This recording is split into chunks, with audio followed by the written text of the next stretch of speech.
सामाजिक विज्ञान कार्यपत्रक 8 तिथि 24 जुलाई कक्षा 9वीं का उपविषय इतिहास की समझ भाग 3 की वर्कशीट शुरू करते हैं। प्यारे बच्चों, आपके परिवार, आस पड़ोस से लेकर पूरे विश्व में जो भी घटनाएं आज हो रही हैं, उन सभी का कारण भूतकाल या इतिहास में ही छिपा है और इन्हीं घटनाओं के आधार पर भविष्य रचा जाएगा। मतलब जो आपके जो अभी जो आस पड़ोस से लेकर जो पूरे पूरे वर्ल्ड में जो भी घटनाएं हो रही हैं, वो उन सभी का कारण क्या है? भूतकाल, पहले का या फिर इतिहास में जो छिपी हुई है वो कारण है और इन्हीं घटनाओं के आधार पर आपका भविष्य रचा जाएगा। किसी भी समय होने वाली कोई भी घटना किसी न किसी पहले घटी घटना का परिणाम होती है या भविष्य की घटना का कारण बनती है। मतलब कोई भी आपकी घटना अभी घटी हो तो वो पहले जो घटी घटना है उसका परिणाम, उसका रिज़ल्ट होती है या फिर भविष्य में जो घटना होगी उसका कारण होती है। इतिहास केवल भूतकाल को जानने के लिए ही नहीं बल्कि भविष्य को संवारने का भी माध्यम है। मतलब जो आपका हिस्ट्री है वो जो पहले का पास्ट है वो सिर्फ भूतकाल को मतलब अभी प्रेजेंट को जानने के लिए नहीं है बल्कि वो आपके फ्यूचर को भी संवारने का माध्यम है।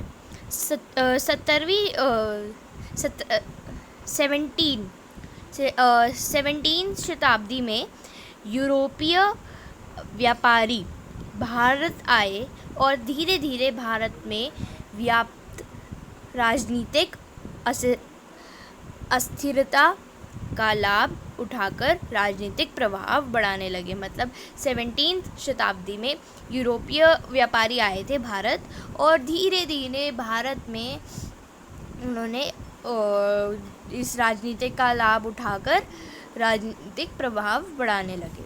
मुग़ल साम्राज्य में विघटन के साथ क्षेत्रीय शक्तियों जैसे मराठों, सिखों, जाटों, बंगाल व अवध के नवाबों, रुहेलों का मार्ग प्रशस्त हुआ। मतलब जो आपका जो मुग़ल साम्राज्य था उसमें जो घटनाएं थी, विघटन थी, उनके साथ जो क्षेत्रीय शक्ति थी जैसे मराठों की, सिखों, सिख, जाट, बंगाल व अवध के नवाबों और रुहेलों का मार्ग प्रशस्त हुआ। आगे बढ़ते हैं। जो विदेशी व्यापार करने आए थे मौका देखकर मालिक बन गए। मतलब जो बाहर से यहाँ व्यापार करने आए थे वो मालिक बन गए। धीरे धीरे मौका देखकर इन्होंने चौका मार दिया, वो मालिक बन गए। वर्चस्व की होड़ में अंग्रेज़ विजेता बनकर उभरे। 200 वर्ष से भी कम समय में अधिकांश भारत पर उनका नियंत्रण हो गया। मतलब वो अंग्रेज़ जो थे अब वो विजेता बन गए। 200 वर्ष से भी कम में उन्होंने पूरे भारत पर नियंत्रण कर लिया। इस विदेशी वर्चस्व को मंगल पांडे, बख्त खान, बेगम हज़रत महल, रानी लक्ष्मीबाई, तात्या टोपे जैसे नायकों ने 1857 के विद्रोह द्वारा उखाड़ने का प्रयास किया, जो अंग्रेज़ों द्वारा बड़ी बेरहमी से कुचल दिया गया। मतलब कि जो ये लोग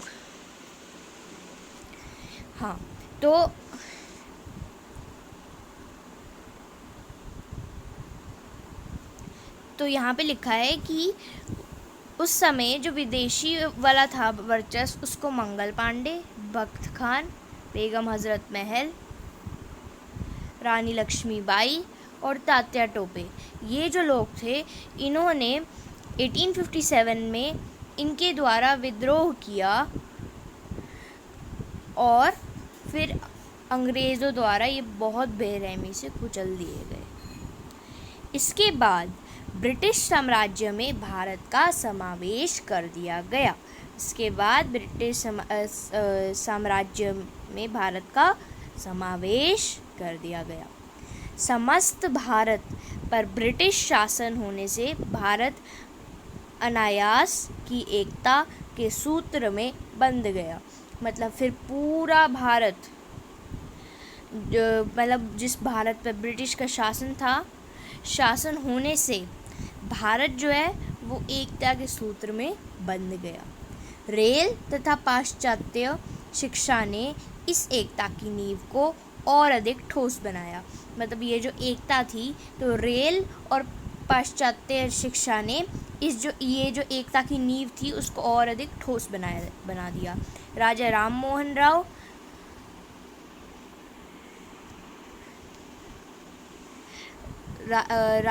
मोहन राय, स्वामी दयानंद सरस्वती तथा स्वामी विवेकानंद जैसे सामाजिक सुधारकों के कार्यों से भारत की स्वावलंबी ग्रामीण अर्थव्यवस्था नष्ट होने, ब्रिटिश शासन की अनर्थकारी आर्थिक नीतियों के दुष्परिणामों के साथ देश में मध्यम वर्ग के उदय होने से राष्ट्रवाद की भावना का तेजी से विकास हुआ। मतलब ये जो तीन थे, कौन थे ये तीन? राजा राम मोहन रॉय, स्वामी दयानंद सरस्वती, ये हाँ नहीं देखो, राजा राम मोहन रॉय, स्वामी दयानंद सरस्वती, ये नहीं है।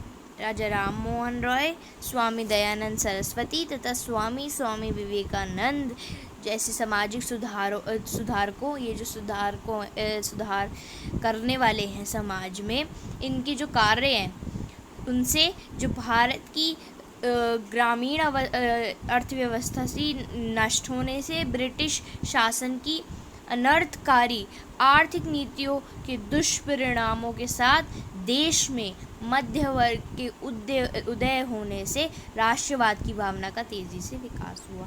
इन लोगों की वजह से इन सब ये जो ग्रामीण अर्थव्यवस्था थी ये नष्ट होने से इन्होंने बचाई, और ब्रिटिश शासन की अनर्थकारी जो थी ब्रिटिशों को नहीं करने दी, और जो नीति दुष्परिणामों के साथ जो भारत का मध्यम वर्ग है उनके उदय होने से जो तो भारत की जो स्वावलंबी है ग्रामीण अर्थव्यवस्था है उसके नष्ट होने से और ब्रिटिश शासन की अनर्थकारी आर्थिक नीतियों के दुष्परिणामों के साथ देश में मध्य वर्ग के उदय होने से, इन चीज़ों से मतलब इन सुधारकों के कार्य से, इसके अर्थव्यवस्था के नष्ट होने से और ब्रिटिश जो शासन था उनके देश में मध्यम वर्ग के उदय होने से और इन तीन वजह से राष्ट्रवाद की जो भावना है वो तेज़ी से विकास हुई। आर्य समाज, प्रार्थना समाज, अलीगढ़ आंदोलन, भारतीय राष्ट्रीय कांग्रेस, होम रूल लीग जैसी संस्थाओं से लगभग पूरे देश में राष्ट्र भावना का संचार हुआ। मतलब आर्य समाज है, प्रार्थना समाज, अलीगढ़ आंदोलन, भारतीय राष्ट्रीय कांग्रेस, होम रूल लीग, इन सब से जो संस्थाएं हैं वो पूरे देश में राष्ट्र भावना का संचार किया गया। अब बाल गंगाधर तिलक, बिपिन चंद्र पाल, गोपाल कृष्ण गोखले, महात्मा गांधी, सुभाष चंद्र बोस, लाला लाजपत राय, जवाहरलाल नेहरू, चंद्रशेखर आज़ाद, भगत सिंह, अशफाकुल्ला खान जैसे नेताओं व क्रांतिकारियों ने देश की स्वतंत्रता के लिए लंबा संघर्ष किया। कौन कौन थे?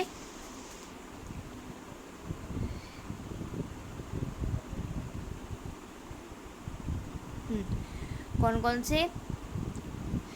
ये बाल गंगाधर तिलक, बिपिन चंद्र पाल, गोपाल कृष्ण गोखले, महात्मा गांधी, सुभाष चंद्र बोस, लाला लाजपत राय, जवाहरलाल नेहरू, चंद्रशेखर आज़ाद, भगत सिंह, अशफाकुल्ला खान, ये दो नेता, इन नेताओं की वजह से जो देश की स्वतंत्रता के लिए इन लोगों ने बहुत संघर्ष किया, बहुत संघर्ष किया।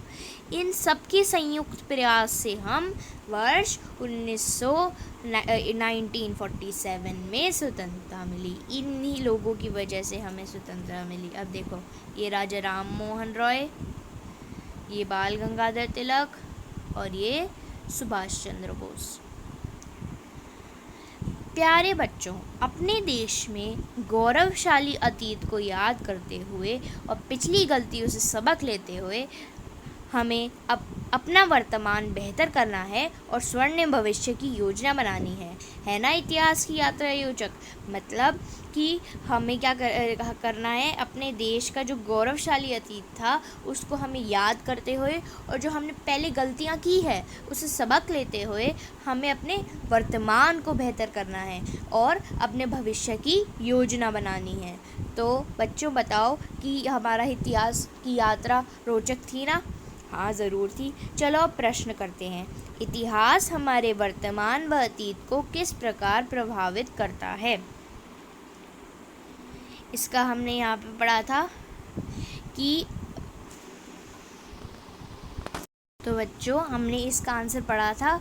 यहाँ से आप लिख सकते हैं कि जो उन सभी का जो मतलब हमारा जो आज हो रही हैं, तो उसका जो कारण है वो भूतकाल या इतिहास में ही छिपा है और इन्हीं घटनाओं के आधार पर भविष्य रचा जाएगा। मतलब जो इतिहास हमारे कैसे इफ़ेक्ट करता है, इतिहास हमारे वर्तमान को ऐसे इफ़ेक्ट करता है कि जो इतिहास था उनमें जो घटनाएं हुई है उसका परिणाम हमें वर्तमान में मिलता है और भविष्य को कैसे करता है कि जो हमें परिणाम अभी मिलता है ना इतिहास की घटनाओं से, वही परिणाम जो है वो भविष्य की घटना का कारण बनती है। ठीक है। और ये भी लिख सकते हैं कि इतिहास जो है वो भूतकाल को, मतलब जो हमारा भूतकाल था उसको जानने के लिए नहीं बल्कि भविष्य को संवारने का भी माध्यम है, ये भी लिख सकते हैं आप। ठीक है, चलो नेक्स्ट क्वेश्चन करते हैं। नेक्स्ट क्वेश्चन है कि यूरोपीय व्यापारी भारत में अपना राजनीतिक प्रभाव जमाने में सफल क्यों हो गए? चलो ये ढूंढते हैं आंसर। यहाँ लिखा था, यूरोपीय व्यापारी भारत आए और धीरे धीरे भारत में व्यापक राजनीतिक अस्थिरता का लाभ उठाकर राजनीतिक प्रभाव बढ़ाने लगे। मुगल साम्राज्य के विघटन के साथ क्षेत्रीय शक्तियों जैसे मराठों, सिखों, जाटों, बंगाल व अवध के नवाबों रुहेलों का मार्ग प्रशस्त हुआ। जो विदेशी व्यापार करने आए थे मौका देखकर मालिक बन गए। वर्चस्व की होड़ में अंग्रेज विजेता बनकर उभरे। 200 वर्ष से भी कम समय में अधिकांश भारत पर उनका नियंत्रण हो गया। तो आप यहाँ से लिख सकते हैं कि 17वीं शताब्दी में यूरोपीय व्यापारी भारत आए और धीरे धीरे भारत में व्यापक राजनीतिक अस्थिरता का लाभ उठाकर राजनीतिक प्रभाव बढ़ाने लगे। दूसरा, मुगल साम्राज्य के विघटन के साथ क्षेत्रीय शक्तियों जैसे मराठों, सिखों, जाटों, बंगाल व अवध के नवाबों रुहेलों का मार्ग प्रशस्त हुआ।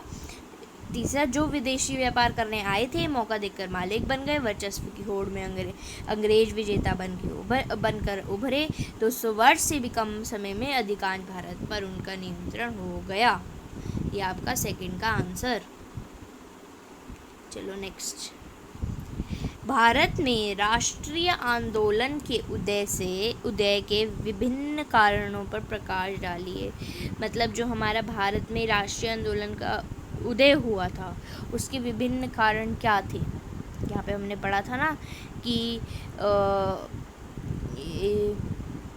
ये रहा ना, हमने पढ़ा था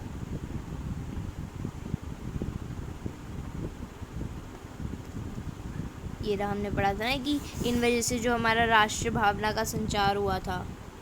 तो इसका आंसर ये है कि राजा राम मोहन रॉय, स्वामी दयानंद सरस्वती तथा स्वामी विवेकानंद जैसे सामाजिक सुधारकों के कार्यों से भारत की स्वावलंबी ग्रामीण अर्थव्यवस्था नष्ट होने से, ब्रिटिश शासन की अनर्थकारी आर्थिक नीतियों के दुष्परिणामों के साथ देश में मध्यम वर्ग के उदय होने से राष्ट्रवाद की भावना का तेजी से विकास हुआ।